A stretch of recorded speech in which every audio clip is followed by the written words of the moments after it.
encore, comme promis, nous sommes là pour continuer notre série de l'ascension à Pentecôte. Nous sommes en train de parler des 12 signes du temps de la fin. En fait, nous avons déjà dit qu'il y a plusieurs signes du temps de la fin. Et nous sommes en plein de ces événements parmi tant d'autres. Mais surtout, nous vivons l'époque de la Covid-19, qui est une pandémie, qui est une sorte de peste que Jésus avait déjà prédit parmi les signes des temps de la fin. Hier, on a parlé longtemps, c'était une des plus longues leçons, études que nous avons faites ensemble, parce que c'était beaucoup d'aspects historiques qu'on a pu aborder. J'ai dit qu'il y en a plusieurs signes, mais nous avons retenu 12. Donc, on a parlé de la descente du Saint-Esprit, ce qui va être célébré à Pentecôte dans quelques jours. Et donc, depuis 2000 ans, nous vivons ce temps de la fin qui a commencé parce que Pierre a dit, dans ces derniers jours, Dieu répandrait de son esprit sur toute chair. Les jours où le Saint-Esprit est descendu, il a expliqué que nous commencions et en quelque sorte, Dieu venait d'inaugurer le temps de la fin.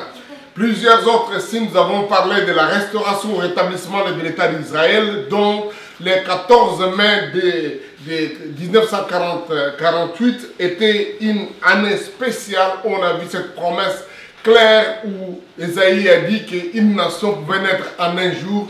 Israël est né à la suite de la guerre mondiale, à la fin de la Deuxième Guerre mondiale. Il y a plusieurs autres signes. Mais je voudrais aujourd'hui parler de la guerre, comme Jésus a dit, ça ferait partie des événements qui montrent, des signes qui montreraient qu'on est au temps de la fin. Matthieu chapitre 24, Jésus répondait à la question aux disciples qui demandaient aux questions, dis-nous quand cela arrivera-t-il, quel sera le signe de ton avènement et de la fin du monde. Ça c'est le verset 3. Au verset 4, Jésus répond, prenez garde que personne ne vous séduise, car plusieurs viendront en mon nom disant c'est moi qui suis le Christ, et ils séduiront beaucoup. Alors verset 6, vous entendrez parler de guerre et de bruit de guerre, et gardez-vous d'être troublés, car il faut que ces choses arrivent, mais ça ne sera pas encore la fin. Une nation se lèvera contre une autre nation, un royaume contre un autre royaume. Il y aura en divers lieux de famines et de tremblements de terre. Tout cela ne sera que le commencement des douleurs. Waouh! Famine, on a parlé de ça. Cataclysme naturel, comme les ouragans, les tremblements de terre, on a parlé de ça aussi comme dans des signes. Aujourd'hui, nous abordons cette notion de guerre, qui en réalité est soit conséquence ou amène des conséquences.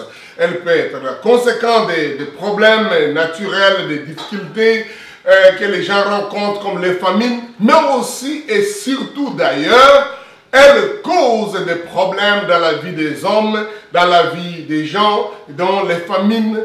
Et voilà, c'est parfois compliqué de comprendre que les hommes aiment la guerre. Ils aiment la guerre, ils aiment les guerres.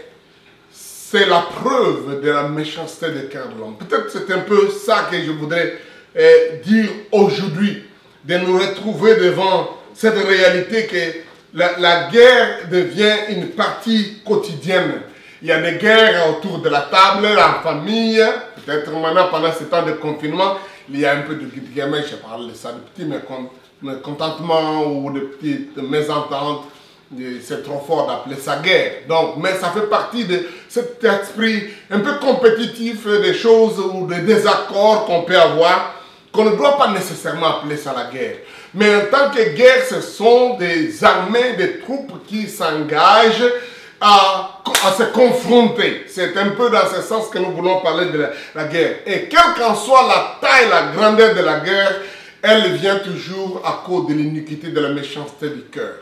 Il y a une ou deux personnes qui non seulement ne peuvent pas s'entendre, parce qu'il y aura toujours des choses pour lesquelles on ne pourra pas s'accorder en toutes choses jusqu'à la fin, mais être en paix avec les uns les autres, mais qui exaspèrent cette mésentente, de cette façon de ne pas se comprendre, au point où ça déclenche des des grandes destructions ou des attaques les uns contre les autres. Donc je ne saurais pas élucider ici toutes les causes de guerre, mais je voudrais en même temps dire que Jésus, en disant qu'il y aura des guerres, il voulait montrer que les cœurs des gens seront tellement méchants, les gens seront mécontents, qu'ils vont continuer, qu'ils vont aller jusque loin à tenter de faire des choses que Dieu ne veut pas.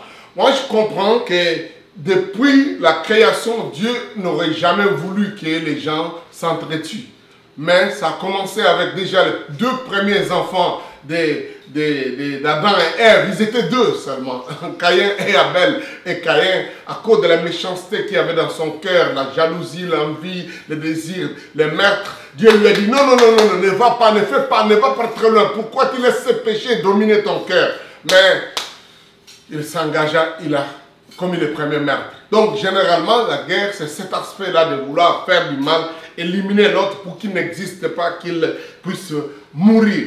Donc, c'est toujours la méchanceté, les désirs, soit de faire du mal, d'éliminer, d'écraser l'autre, et qui est désormais une des caractéristiques des descendants d'Adam et Ève. Donc, c'est ça qui fait naître. Jésus dit, il y aura des guerres parce que les cœurs des hommes seront de plus en plus mauvais. Mais il y a aussi des guerres qui viennent du fait qu'il y a des gens qui peut-être ne veulent pas donner les droits aux ceux qui en ont, qui veulent reconnaître les droits des autres, ou qui ne veulent pas peut-être qu'on les reproche, surtout quand ils sont des tyrans, des dirigeants, des gens qui ne veulent pas qu'on leur dise ce que vous avez fait mauvais, ce que vous faites n'est pas correct. Et surtout, dans certains coins, quand ils disent on va aller au vote, j'ai besoin de 5 ans, et après de 5 ans ou 4 ans, il dit je ne veux pas quitter, je reste, je suis pour toujours. Donc, le fait de vouloir s'accrocher, rester là-bas, amène les guerres. Les guerres aussi, c'est le fait d'aller vouloir prendre le bien des autres, d'aller voler, d'aller arracher, d'aller d'une façon ou d'une autre, insigneuse ou quoi, mais absolument on veut prendre ce qui ne vous appartient pas. C'est pourquoi d'ailleurs dans les 10 commandements on dit ne convoite pas, ne prends pas les autres, n'envie pas les choses de l'autre. Donc non seulement nous ne devons pas haïr les uns les autres, mais nous ne devons pas aussi aller à la convoitise, à aimer ce qui lui appartient comme si c'était pour nous. Et surtout de chercher à prendre ça d'une façon rusée et d'une façon brutale. La plupart des guerres viennent de cette dimension, dans cette dimension-là, où la vantardise, le fait de prouver que je suis grand, je suis fort, moi qui peux me combattre, qui peut prouver que vous êtes mieux que moi. Donc moi, je dépasse tout le monde. Et si tu ne veux pas entendre ça, alors je vais te prouver cela. Et voilà. Mais aussi, ce sentiment d'expansionnisme. Il y a des gens, il y a des cultures, il y a des nations qui pensent qu'ils doivent conquérir les autres, les prendre comme des captifs, les avoir, les brimer, et en fait annexer leur partie, leur territoire, et dominer ces autres nations parce que ils sont meilleurs, ils sont plus mieux que moi. Donc, d'abord, c'est une dimension d'idéologie. Ils croient que ce qu'ils ont, leur système est meilleur par rapport aux autres et ils veulent l'imposer. Quand les autres n'acceptent pas, ils le font la guerre. Ou alors, l'expansionnisme dans les désirs de certains dirigeants d'avoir un terrain qui soit plus grand parce que, bon, ça ne me réjouit pas d'avoir un petit territoire à diriger, j'ai besoin de plus grand territoire. Et quand les autres veulent refuser, ils ne veulent pas qu'on leur prenne leurs terres, alors ils leur font la guerre, ils font ça par ce sentiment d'expansionnisme, de vouloir montrer, d'avoir acquérir même les territoires ou même d'annexer les autres chez eux. Donc, on connaît de plus en plus beaucoup de guerres comme ça. C'est pourquoi nous nous retrouvons avec des guerres donc, dans des régions, des guerres dans des contrées parce qu'il y a des minéraux là-bas. On veut annexer cela, on veut avoir ça comme part. Ou bien parce qu'un dirigeant veut avoir une grande concession des terres. C'est comme ça qu'on a eu peut-être même les guerres mondiales, tout ça parce qu'on veut s'annexer.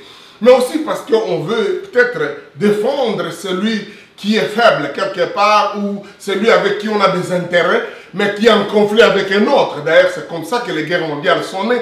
On a trouvé des gens, par exemple les Africains, qui se sont retrouvés dans une guerre qu'on appelait mondiale, qui n'avait rien à voir entre une situation entre la France et l'Angleterre, ou l'Allemagne et la France, tout ça, ils se retrouvent, voilà, ils sont là parce que simplement, ils appartiennent à une lignée de colonies, donc où ils se considèrent peut-être alliés de force ou alliés de volonté.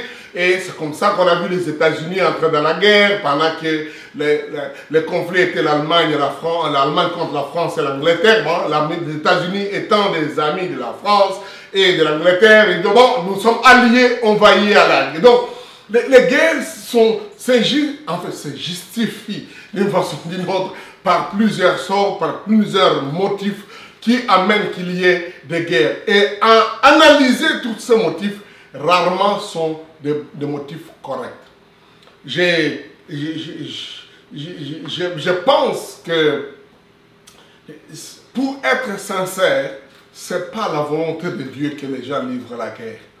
Je sais que vous allez dire, mais c'est vraiment, vous voulez parler de la non-violence. Oui, je connais un même qui était un grand défenseur de la non-violence, qu'on connaît un peu dans le monde, l'Indien Gandhi. Mais il a dit une chose qui m'amène à voir que nous ne pouvons pas appeler la non-violence comme des gens qui tiennent tellement à ne pas se battre.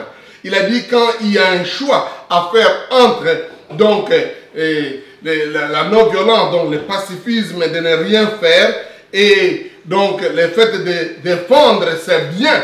Donc quand c'est légitime, c'est normal pour lui de faire la guerre. Donc ce n'est pas simplement la notion de la non-violence qui fait que la guerre soit mauvaise, mais la guerre dans le sens de savoir que ça amènerait toujours à beaucoup plus de conflits, parce que je parle de certaines de ces citations dans mon livre ici. Un des présidents américains avait dit que beaucoup de gens s'engagent dans la guerre. Donc, il dit, ça c'est Reagan. L'histoire nous apprend que toute guerre commence quand le gouvernement croit que le prix de l'agression est moins cher. Et qu'il faut absolument, bon, autant faire ça et puis on va s'en sortir. C'est pas un très grand mal. Un autre président américain même a dit que la guerre peut sembler être une bonne chose, mais c'est toujours un mal. Donc ça, c'est Jimmy Carter. J'ai écrit tout un livre sur ce problème de guerre. En fait, je vous recommande. Pleurs des plaies. Pleurs des plaies, en réalité, c'est une collection de poèmes et des citations, des paroles, des chansons sur les abus de la guerre. Et elle est largement, je dois dire, inspirée de la guerre et des conflits du Congo. Donc, je vous recommande ce livre, vous pouvez le trouver sur Amazon. Et je vous l'ai dit, ce livre, il saigne, c'est-à-dire il pleure réellement, il pique, parfois même il écrase, il fait. Donc, je vous mets en garde, si, comme on dit, au plus sensible, gardez-vous de lire ça. C'est un livre qui pleure, c'est des poèmes qui racontent un peu des situations atroces, des choses qui se passent au Congo et faisant allusion aux autres guerres. Dans ce livre, je parle de beaucoup de citations des gens qui ont parlé sur la guerre et qui ne sont pas nécessairement des Congolais et qui sont des gens de tout genre. Par exemple, là, j'ai dit ce que Jacques Chirac avait dit. Il dit, pour ce qui me concerne, la guerre signifie toujours un échec. Ça, c'est Jacques Chirac qui a dit ça. Donc, Albert Einstein, c'est l'une des personnes dont, quand on entend parler de lui, on sait que c'est un grand scientifique, mais c'est plus comme une référence à la guerre. Il a dit ici, c'est ma conviction que tuer sous couvert de la guerre n'est rien d'autre qu'un acte de meurtre. Ça, c'est Albert Einstein qui a dit ça. Il dit, c'est ma conviction que tuer sous couvert de la guerre n'est rien d'autre qu'un acte de meurtre. Mais une autre citation qui se trouve dans le livre que j'aime d'Albert Einstein dit ceci, il dit que je sais, il dit, je ne sais pas comment sera la troisième guerre mondiale. Vous vous souviendrez que lui a effectivement été l'initiateur ou une des personnes qui a été, comme on dit, l'inventaire de bombe atomique, parce que c'était un chimiste et qui travaillait, il était allemand, juif allemand, et puis pris par l'armée américaine. Il a servi à la création de la première bombe qui est tombée sur les bombes qui sont tombées au Japon. Mais en lisant ses écrits montre qu'il n'aurait jamais voulu que cela s'efface ou soit utilisé dans ce sens-là. Et il a été même de plus en plus voulu écarter de cette option-là. Mais alors, quand il a vu cela se faire, être utilisé, tuer les gens, écoutez ce qu'il dit. Lui connaissait la première et la deuxième guerre mondiale. Il dit, je ne sais comment sera la troisième guerre mondiale. Il dit, je ne sais comment sera la troisième guerre mondiale. Mais je sais qu'il n'y aura, donc, il n'y aura plus beaucoup de gens du monde pour voir la quatrième guerre mondiale. Imaginez ce qu'il dit là. Il dit, il ne sait pas comment la troisième guerre mondiale sera. Il a même d'ailleurs dit quelque part que cette troisième guerre mondiale certainement se fera avec des bâtons parce qu'on aura déjà utilisé toutes les armes terribles. Il ne sait pas comment sera la troisième guerre mondiale. C'est quand je suis sûr, la quatrième guerre mondiale, elle se résolvera à coups de bâton. Mais je me demande s'il y aura assez de gens, de monde pour voir cette guerre-là. C'est-à-dire qu'il y aura danger d'extermination des êtres humains. Et quand un scientifique comme celui-là, il était notre scientifique, il était un philosophe, mais aussi un croyant. Donc il dit ça, montre le danger, la dangerosité de la guerre. Donc c'est beaucoup de choses. Donc vous pouvez lire toutes ces citations de ces gens-là. Mes poèmes sont mes poèmes, mais beaucoup de paroles qui s'y trouvent sont des paroles que j'ai retirées de certaines personnes. Et j'aime beaucoup certaines des paroles qui sont dans ce livre que je lirai rapidement. Je vais revenir, je sais qu'il y a des questions que les gens me posent, qu'est-ce que je pense des guerres saintes. On va revenir tout à l'heure avant que je ne termine. Oh mon Dieu, bon c'est vrai. Donc, laissez-moi lire ça. Donc, il dit, ça c'est Roosevelt, Theodore Roosevelt, un président américain. Il dit, ne laissez pas les gens égoïstes ou des intérêts avares dépouiller votre pays de sa beauté, de ses richesses ou de sa romance. Alors là, vous comprenez qu'il parle en chef de guerre. Pour dire, quand les autres viennent vous attaquer et veulent prendre des choses, ne les laissez pas. Il faut vous défendre. Il faut absolument vous défendre. Donc ça, c'est aussi une façon...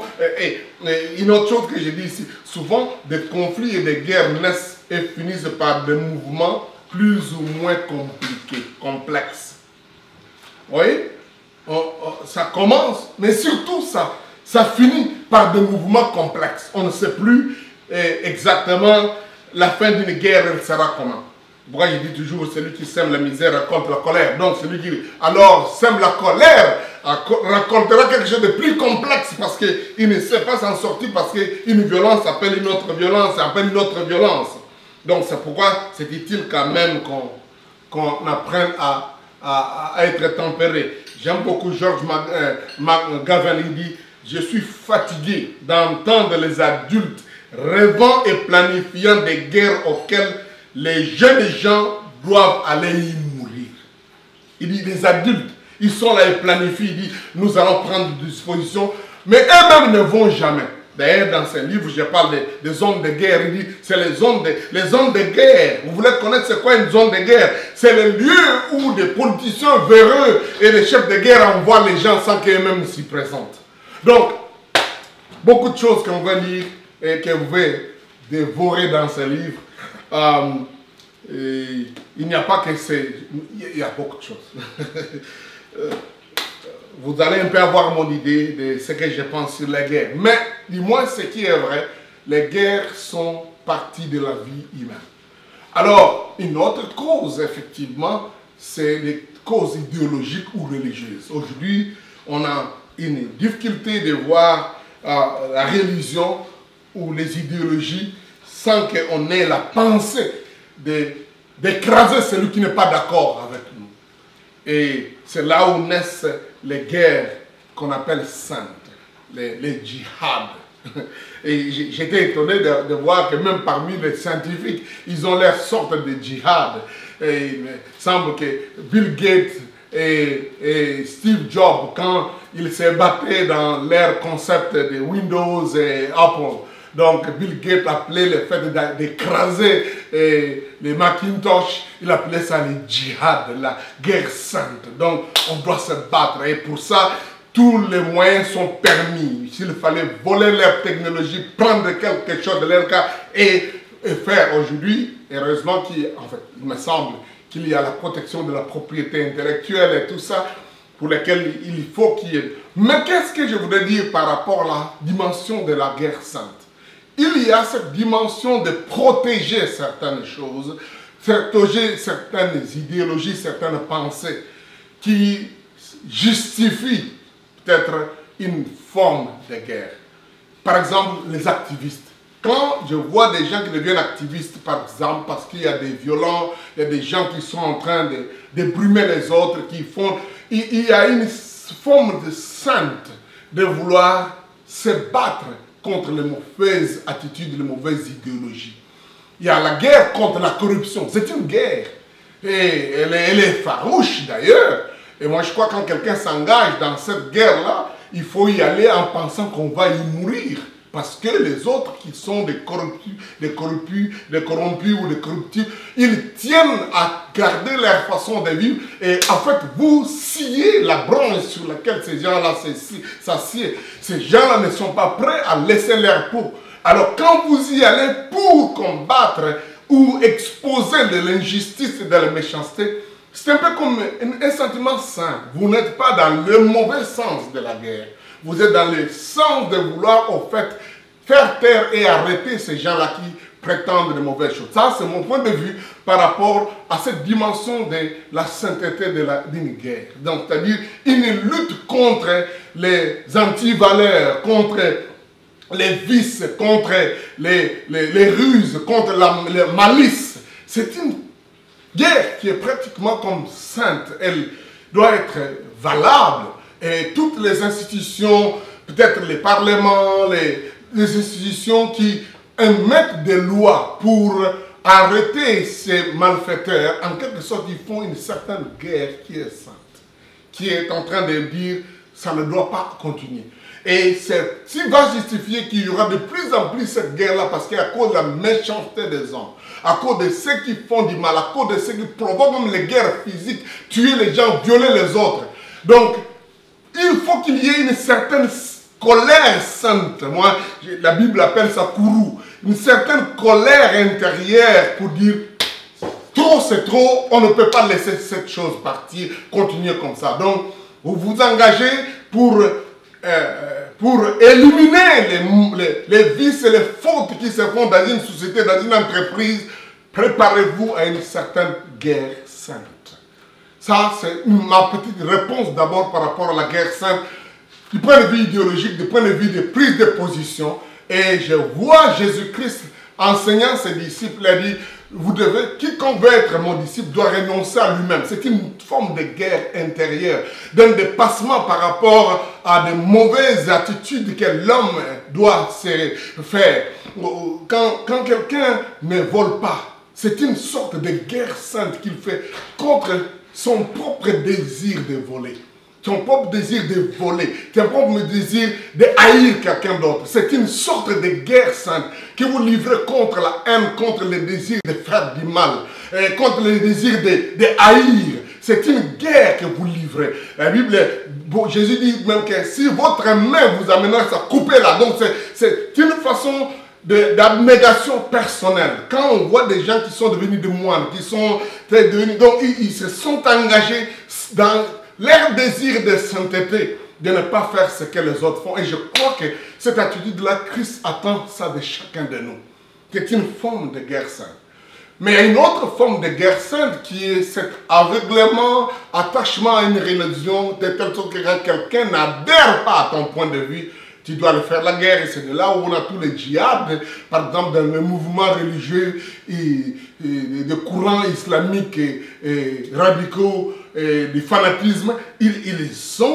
Ils appellent le djihad ou la guerre sainte, cet désir d'annexer les autres, d'écraser quiconque n'accepte pas ce qui est mon point de vue.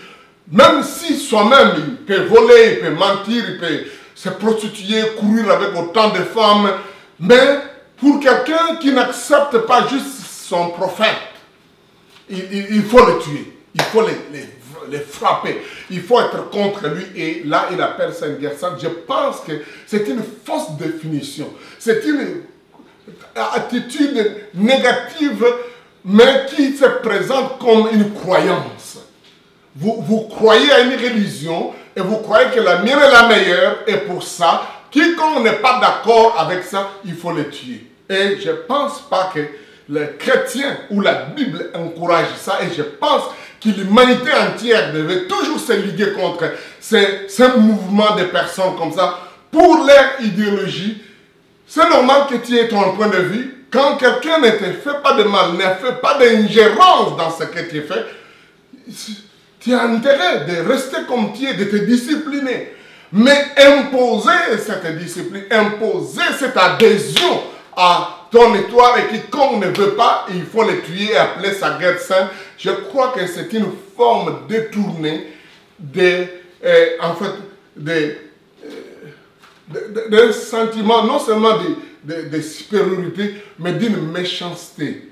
On est méchant, on est simplement arrogant, et on est meurtrier, mais on cache ça sous les termes de la défense, de la propagation de ces croyances. En réalité, bon, j'appelle ça aussi une croyance, parce qu'il y a des gens qui croient comme ça, que si quelqu'un n'accepte pas ma religion, je dois le tuer. Et pour ça, il appelle ça une guerre sainte. Mais ça ne devait jamais être comme ça, parce que la vraie guerre sainte, on l'a fait sur soi-même, par rapport à ce à quoi on adhère, on s'y engage. Je m'engage, les prix à payer, je le sais, j'accepte ça sur moi-même. Et je ne l'impose pas sur quelqu'un d'autre. Voilà un peu ma perception de ce qu'on pouvait appeler la guerre sainte. Le reste, c'est juste de la méchanceté, le meurtre, c'est du mensonge, c'est les ruses, c'est une façon d'imposer son autorité sur les autres, même si c'est au nom de la religion. Donc, moi je crois que le monde, malheureusement, est en train d'aller, et va encore aller de plus en plus vers ça. Peut-être d'autres d'une façon brutale, et c'est ce que nous voyons aujourd'hui, mais peut-être d'une façon insigneuse, au travers des technologies, au travers de la conquête des marchés économiques, de la vente de biens, de bloquer les autres, mais aussi parfois par de prétendues méthodes paisibles ou méthodes de paix. Là, nous retrouvons avec ce qu'à l'époque on appelait la Pax Romana. Rome s'est levée à une époque où il y avait tellement de petits conflits entre les petites tribus, les petites royautés qui se disputaient entre eux, que Rome s'élèvera comme un pouvoir unificateur, avec une armée forte, bien organisée, bien structurée, et annexant les autres. Et quand ils annexaient des gens, ceux qui ne les faisaient, qui les acceptaient, ils les laissaient en paix et les annexaient. Ceux qui ne les acceptaient pas, ils les écrasaient et ils imposaient leur paix. Et c'est comme ça que des vastes étendues ont eu, entre guillemets, une paix. Parce qu'il n'y avait plus maintenant de conflit entre les tribus, entre les petits royaumes, entre les petites civilisations, parce que tous étaient sous la paix imposée par Rome, la Pax Romana. Et vous comprendrez pourquoi Jésus, à son époque, quand il parlait « je vous donne ma paix », il a insisté quelque chose, ma paix. Ce n'est pas la paix que le monde donne, il dit ma paix. Elle n'est pas la paix que le monde donne. Il a parlé du monde, le système. Et l'exemple le plus concret à l'époque de Jésus, c'était le monde de la Pax Romana, le monde, la paix romaine, qui était une paix qui était imposée par des militaires. Et Jésus n'a levé aucun militaire, mais il a mis une paix qui venait de lui-même, qui pouvait entrer dans la vie des autres. Donc, c'est là la différence. Aujourd'hui, nous voyons le monde. Malheureusement, les gens pensent qu'établir la paix, on doit l'établir par les armes, par l'imposition, par la force, par la dictature. Et c'est juste encore une autre Pax Romana. Et probablement, et ça, les choses telles que ça avance, non seulement les institutions qui sont en train d'être mises en place dans ce but-là, ou dans cette stratégie-là, Parce que le but, je ne pense pas qu'il est vraiment la paix, mais dans cette stratégie-là, ça va aller au point où quiconque n'accepte pas leur système, leur pax, leur paix à eux, ils vont leur faire la guerre et s'imposer. Et probablement, ce sera la méthode que l'Antéchrist va utiliser. Cette forme de paix qui amènerait les gens, paix et sécurité. C'est pourquoi paix et sécurité aussi sera un des signes des temps. Au moment où Jésus dit qu'il y aura des guerres, des bruits, des guerres, des bouleversements, un autre signe, c'est cette tendance. Je parlerai de ça au dernier point, à l'avant-dernier point. Cette tendance de unir tout le monde, de mettre tout le monde, de s'accorder avec tout le monde. S'accorder avec tout le monde, ça ne sera pas toujours de façon paisible. Ça sera peut-être d'une façon imposant les gens qui n'acceptent pas de s'accorder avec vous. Et la Bible dit, lorsque le monde dira paix et sécurité, alors la grande déflagration tombera sur eux. Je vais lire avec vous ce texte-là pour dire que celui, comme Jésus a dit, celui qui n'unit pas, ne réunit pas, ne rassemble pas avec moi, divise. Pour ce qui concerne 1 Thessaloniciens chapitre 5, nous lisons versets 1, 2 et 3. Donc, on va s'arrêter là-bas, peut-être, bon, verset 5, peut-être. Pour ce qui concerne des temps et des moments, vous n'avez pas besoin, frères, qu'on vous en écrive, car vous savez bien vous-même que le jour du Seigneur viendra comme un voleur dans la nuit. Quand les hommes diront paix et sécurité, alors une ruine soudaine les surprendra, comme les douleurs de l'enfantement surprennent la femme enceinte, et ils n'échapperont point. Mais vous, frères, vous n'êtes pas dans les ténèbres pour que ce jour vous surprenne comme un voleur. Vous êtes tous des enfants de la lumière et des enfants du jour. Nous ne sommes point de la nuit ni des ténèbres. Jésus dit, Paul dit que pour ces jours-là et les temps-là, ils ne vont pas être surpris. Et ils vont voir tous ces efforts pratiquement qui se font, unifier tel mouvement, mettre les religions ensemble, mettre les tendances. Quiconque n'accepterait pas ça sera brimé. Et jusqu'au moment où on entendra, oh voilà, l'Antéchrist apparaîtra comme celui qui réunit les gens. Maintenant, il n'y a plus de conflit entre les royaumes, comme effectivement Rome avait fait à l'époque. Il n'y a plus de division entre les gens de la Galatie, les Cappadoces, les gens, les Grecs et les autres. Donc, on les met ensemble.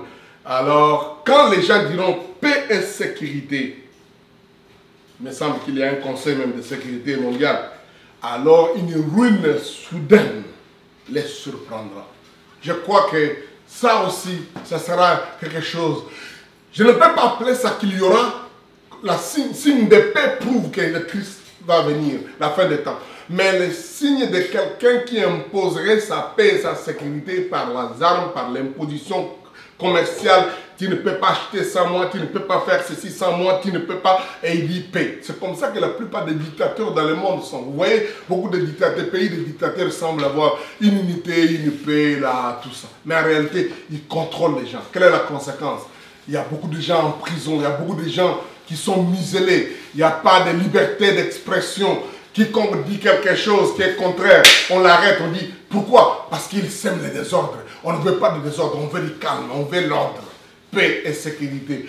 Des nations, des gouvernements qui sont à la base des crimes dans le monde mettent beaucoup d'argent dans la sécurité, dans les services de renseignement, dans les services de ces gens-là qui doivent connaître, qui parlent, qui aiment. Ils mettent les caméras dans les maisons, dans les chambres, dans les endroits. Ils mettent des agents partout parce qu'ils veulent dire c'est la sécurité. Le problème, c'est leur insécurité personnelle, leur désir d'imposer leur paix, leur pax à eux qui amène ça. Et la Bible dit quand vous verrez ça, sachez que les temps sont là. Et ce n'est que le commencement. Et je voudrais vous dire, malheureusement, on aurait cru que le monde va être en paix. J'ai entendu quand la guerre mondiale, la deuxième guerre mondiale, on a fait l'organisation, maintenant il n'y a plus de guerre. Depuis ce temps-là, les guerres se sont multipliées. Quand on a attaqué certaines nations, j'ai entendu même des gens qui avaient dit, maintenant quand Saddam Hussein est tué, et la paix va entrer, la paix n'est jamais venue. Là, on dit la même chose avec Kadhafi. Donc, sachez, le monde n'est pas capable d'assurer cette genre de paix. Il n'y a que Jésus qui peut donner la paix. Alléluia. Mais la paix commence par l'intérieur, personnel. Toi, comme tu as besoin de développer ta paix intérieure avec Dieu. Et cela, c'est important. Ça commence par cette réconciliation avec le Seigneur. Beaucoup de gens parlent de réconciliation avec toi-même. Toi-même, tu connais déjà la guerre intérieure qu'il y a. Mais cela est à cause des péchés, à cause de tous ces sentiments. La Bible dit, on est troublé par les convoitises et tous les désirs qui combattent dans nos membres. Donc, vous désirez, mais vous n'avez pas parce qu'il y a des choses, des motivations, les choses qui sont à l'intérieur. On a besoin de céder ça entre les mains du Seigneur pour dire, Seigneur, j'abandonne à toi. Je m'abandonne, sauve-moi, libère-moi. Si vous voulez avoir la paix intérieure, celle qui vient de votre réconciliation avec Dieu, alors vous pouvez être en paix avec les prochains, avec les autres. Et surtout, vous pouvez être en paix lorsque tout est troublé autour de vous. Lorsqu'il y a le mouvement de problèmes, vous allez avoir la paix comme celle que Jésus avait quand il était dans la barque, alors qu'il y avait la tempête tout autour. Cette paix intérieure que Jésus seul donne, et cette paix qui vous donne la joie d'être en bon terme avec quiconque, et avec vous, ou même qu'il n'est pas d'accord avec vous. Vous pouvez être en paix avec lui. C'est ma prière pour le monde, c'est en prière à cette période ici. Alléluia. Où nous avons mis une guerre contre un petit virus invisible. On a besoin de la paix du Seigneur. Seigneur, je te prie que ta paix vienne sur ton peuple. Il y a des conflits maintenant des nations, des frontières, des contrées parce qu'il y a des désirs de voler, des minéraux, d'expansion, des choses, des conflits parce qu'il y a des gens qui sont au pouvoir, qui veulent brumer les autres. Des conflits parce que les gens ont fait du mal aux autres et à cet esprit de vengeance, de dominer les autres, de tyrannie. Oh Père, nous te demandons, toi les princes de paix, viens et donne la paix dans les cœurs, et donne la paix dans les frontières, donne la paix dans les familles, donne ta paix Seigneur et donne-nous la victoire. C'est ta paix que nous avons besoin. Arrête les méchants, les mauvais. Arrête ces gens qui planifient de mauvaises choses. Que cela tourne contre eux et les amène, Seigneur, à arrêter et de ne plus continuer dans cette situation. Parce que tu as dit, c'est à moi la vengeance, c'est à moi la rétribution. Fais-le, Seigneur, en faveur de tes enfants qui souffrent, qui crient, qui soupirent auprès de toi, qui aspirent à la paix. À à ces gens qui sont dans la violence, dans les viols, dans les destructions, Seigneur. Donne, oh Dieu, la paix à tes enfants. Glorifie-toi, Seigneur, en arrêtant les méchants et en bloquant leurs efforts, leurs plans, ceux qui fabriquent, qui financent, qui encouragent le mal, Seigneur. Révèle-toi à eux, Seigneur, pour qu'ils les arrêtent et cessent de faire du mal aux autres. Au nom de Jésus, nous avons supplié. Amen. Gloire au Seigneur encore une fois. Partagez ce que nous venons d'avoir. Mon livre Pleurs de plaies. C'est une série de collections de poèmes que vous pouvez trouver sur Amazon. Et vous apprendrez beaucoup et beaucoup de citations sur les problèmes de la guerre et de la violence et comment le monde peut être... En fait, les gens peuvent se mettre en ordre avec Dieu. Que Dieu vous bénisse. À demain, on continue avec les 12 signes des temps de la fin. Au revoir.